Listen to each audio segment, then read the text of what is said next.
What's going on, everybody? Thanks for tuning into my channel, Live More Outdoors. I am just here checking out my property and doing a couple odds and ends over here. If you can see, I'm still chopping down tons of trees. I think the last video I did on my property was mulching and everything, but you can see there's a giant pile of brush over here again already. There's a giant pile here again. There's more logs over there. So there's a lot more trees coming down. And I set a hawk decoy up here by these blueberries. I don't know if it's working or not, to try to keep some of the birds away. Some of the blueberries here are actually starting to turn, so that's a good sign since they were transplanted a little while ago.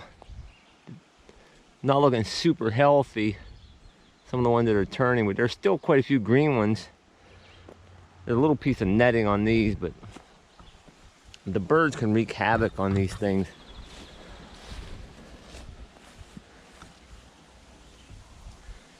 There's a couple ripening up here. That's cool.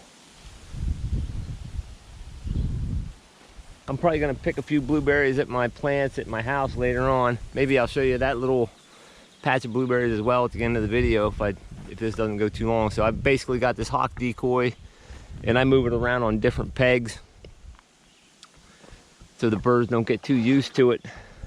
I may eventually have to put netting over all these, because it's a sad thing when you have a bunch of blueberries and then the birds come and feast on them and eat them all. I need a real live pet hawk, I guess.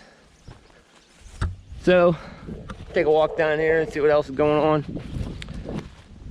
on. The bees, they're doing pretty good. I was in them a couple days ago, and I'll be getting some honey pretty soon from these. And I've said this before, I'm not going to get nearly the amount of honey as I did last year, but I'll get some honey off of them, that's for sure. What else? Oh, I have a mouse issue. I got a trap set. Let's see. No, I still didn't catch that sucker. Dang, oh man, he's still... Look what that sucker did to my glove. Ate a big hole through my glove, chewed my gloves up. Had peanut butter on there, now I got a piece of chicken tied to it. We'll see. But now one of the main reasons I'm over here today actually is to check on these skulls, the skull maceration. I think it was in my live feed. I was talking about macerating skulls a little bit. And this is the first time I've ever done it. I believe they're about ready for like a final, what I'm gonna call like a final washing.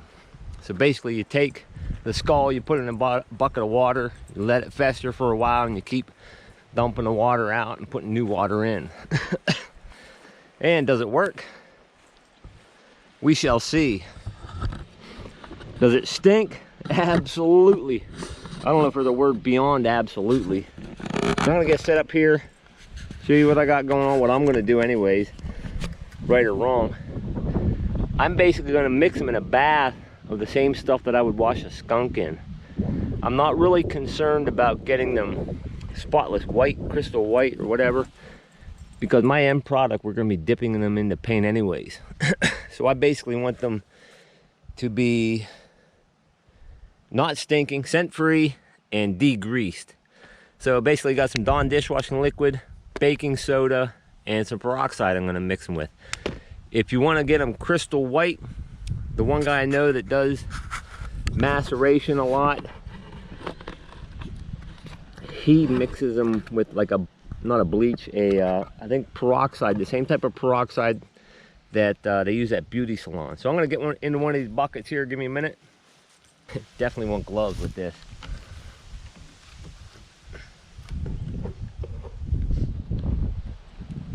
Well, the smell, it's not as atrocious.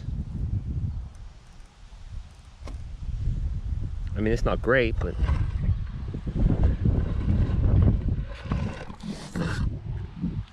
I'm gonna dump it onto the sheet in case any of the bones and stuff that I want, teeth or whatever. It looks like the whole thing is disintegrated.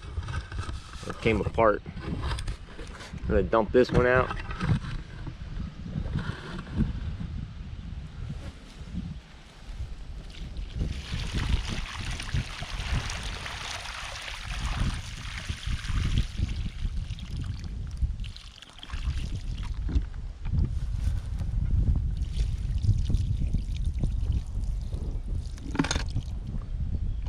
There's stuff rattling around in there. What do we got left here? There's a little bit of stuff left on it though. Here's the actual skull itself. There's a little bit of meat or something, whatever, brain tissue or something on here. Most of the teeth have fallen right out. We're gonna have to glue the teeth back into them. There's a tiny piece of cartilage there. This skull went in there with brains and everything, and eyeballs and tongue and everything was right in it. Pretty sure this is a raccoon. The jawbone actually fell apart, split in half. Have to glue that back together. That tooth just popped right out. We have some crazy glue, so we're gonna have to glue all these back together. It'd be like a puzzle. So pretty much that's it. I mean, we're gonna take all these teeth and put them back where they belong. Gonna give it a good shot of Dawn dishwashing liquid in there. Hopefully that'll degrease it. Good shot of baking soda. Hopefully that'll de-stink it.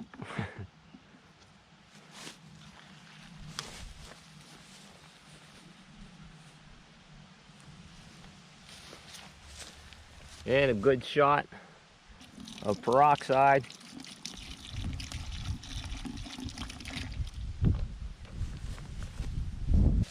Now some fresh water.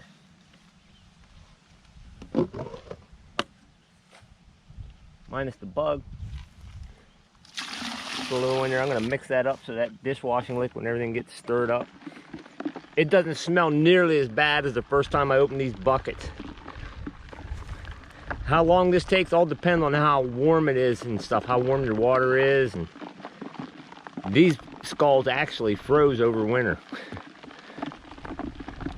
And I opened them up not too long ago to check them out. Okay, so I've gone through all my skulls, rinsed them all off, added the baking soda, the peroxide, and the Dawn dishwashing liquid. And I only put about a half a bucket of water in them. And I'm leaving the lids off to hopefully they'll let some of the odors escape or whatever. And I don't want any critters wrecking all my hard work. So I got them inside my apiary where they're fenced off, and hopefully come back tomorrow, let them sit like this for about 24 hours, give them a good rinsing off, let them dry off good, and start picking off anything that's left. I'd say that 99.9% of everything is gone completely.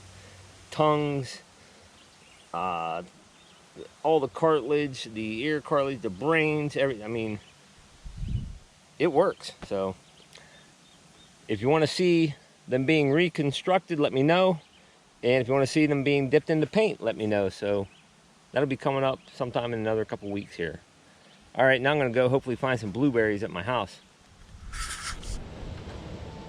Well, I'm back at my house at my netted blueberry patch here. The birds don't get to these very much. These have already been picked several times. This is a bush that it ripens up later in the season, but I mean, I don't know how many times, at least 3 or 4 times these have been picked over. And my wife's cousin was up here a few days ago and picked a bunch, and now there's a few more ripening up, so I'm gonna pick a few berries here. These things take a lot of work to get going, but once they're established, it's pretty cool. Now I just gotta find a way to keep the birds out of all my berries at my other property. Yeah, this bush here has been producing pretty well. This bush actually came from New Jersey. If anybody's from New Jersey, if they ever heard of DeMayo Fruit Farm, that's where this bush came from. I have 2 or 3 bushes from there. The rest of them are just basic bushes from Lowe's. They're nice sized berries. Show you the other bushes here. Like here, this is another DeMayo Fruit Farm one here. Decent sized berries here.